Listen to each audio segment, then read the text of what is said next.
ಕಬ್ಬಿನ ಬಿಲ್ ಬಾಕಿ ಹಿನ್ನೆಲೆ ಬಾಗಲಕೋಟೆ ರೈತರು ಆಕ್ರೋಶವನ್ನು ವ್ಯಕ್ತಪಡಿಸಿದ್ದಾರೆ. ಏಪ್ರಿಲ್ 22ನೇ ತಾರೀಕು ಕಬ್ಬು ಬೆಳೆಗಾರರ ಬೃಹತ್ ಹೋರಾಟಕ್ಕೆ ಕರೆಯನ್ನು ಕೊಡಲಾಗಿದೆ. ಮುಧೋಳ ರೈತರಿಂದ ಜಿಲ್ಲಾಡಳಿತ ಮುತ್ತಿಗೆಗೆ ನಿರ್ಧಾರವನ್ನು ತೆಗೆದುಕೊಂಡಿದ್ದಾರೆ. ಕಬ್ಬಿನ ಬಿಲ್ ಬಾಕಿ ಪಾವತಿ ಉಳಿಸಿಕೊಂಡಿರೋದ್ರಿಂದ ಏಪ್ರಿಲ್ 22ನೇ ತಾರೀಕು ಕಬ್ಬು ಬೆಳೆಗಾರರು ಬೃಹತ್ ಹೋರಾಟಕ್ಕೆ ಕರೆ ಕೊಟ್ಟಿರೋದು. ಮುಧೋಳ ರೈತರಿಂದ ಜಿಲ್ಲಾಡಳಿತ ಮುತ್ತಿಗೆ ಹಾಕಬೇಕು ಅನ್ನುವಂತ ನಿರ್ಧಾರ ಕೂಡ ತೆಗೆದುಕೊಂಡಿದ್ದಾರಂತೆ. ಗದ್ದನಕೇರಿ ಕ್ರಾಸ್ನಿಂದ ಡಿಸಿ ಕಚೇರಿವರೆಗೂ ಕೂಡ ಮೆರವಣಿಗೆ ಮಾಡ್ತಾರೆ. 4 ರಿಂದ 5 ತಿಂಗಳು ಕಳೆದ್ರೂ ಹಣ ನೀಡಿಲ್ಲ 13 ಸಕ್ಕರೆ ಕಾರ್ಖಾನೆಗಳು. ರೈತ ಸಂಘಟನೆಗಳ ನೇತೃತ್ವದಲ್ಲಿ ಪ್ರತಿಭಟನೆ ಮಾಡಬೇಕು ಅಂತ ನಿರ್ಧಾರ ತೆಗೆದುಕೊಂಡಿದ್ದಾರೆ ಕಬ್ಬು ಬೆಳೆಗಾರರು.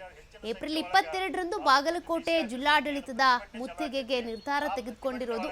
ಇನ್ನು ಸಕ್ಕರೆ ಕಾರ್ಖಾನೆಗಳು ಬಿಲ್ ಪಾವತಿ ಮಾಡಿಲ್ಲ ಅನ್ನುವಂತ ಕಾರಣಕ್ಕೆ ರೈತರು ಕಬ್ಬು ಬೆಳೆಗಾರರು ಆಕ್ರೋಶವನ್ನ ಹೊರಹಾಕಿದ್ದಾರೆ. ಜೊತೆಗೆ ಹೋರಾಟದ ಎಚ್ಚರಿಕೆಯನ್ನು ಕೊಟ್ಟಿದ್ದಾರೆ.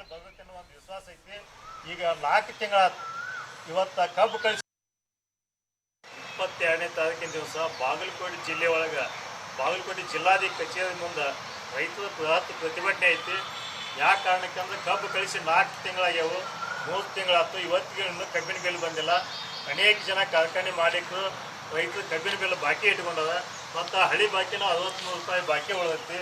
ಆ ಉದ್ದೇಶಕ್ಕಾಗಿ ಬಾಗಲಕೋಟೆ ಜಿಲ್ಲಾ, ಬೆಳಗಾವಿ ಜಿಲ್ಲಾ ಮತ್ತು ಬಿಜಾಪುರ ಜಿಲ್ಲೆ ಏನು ಪಕ್ಕದ ಜಿಲ್ಲೆ ತಾಲೂಕಿನೊಳಗೆ ಏನು ಕಬ್ಬು ಕಳಿಸಿವೆ, ಎಲ್ಲ ಕಬ್ಬು ಬೆಳೆಗಾರ ಹೆಚ್ಚಿನ ಸಂಖ್ಯೆ ಒಳಗೆ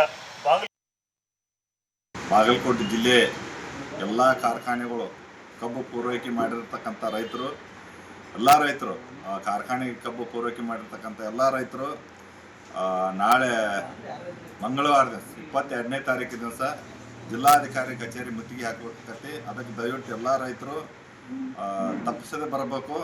ಬಂದ ಕೈಯಿಂದ ಹೋರಾಟ ಯಶಸ್ವಿ ಮಾಡಬೇಕು.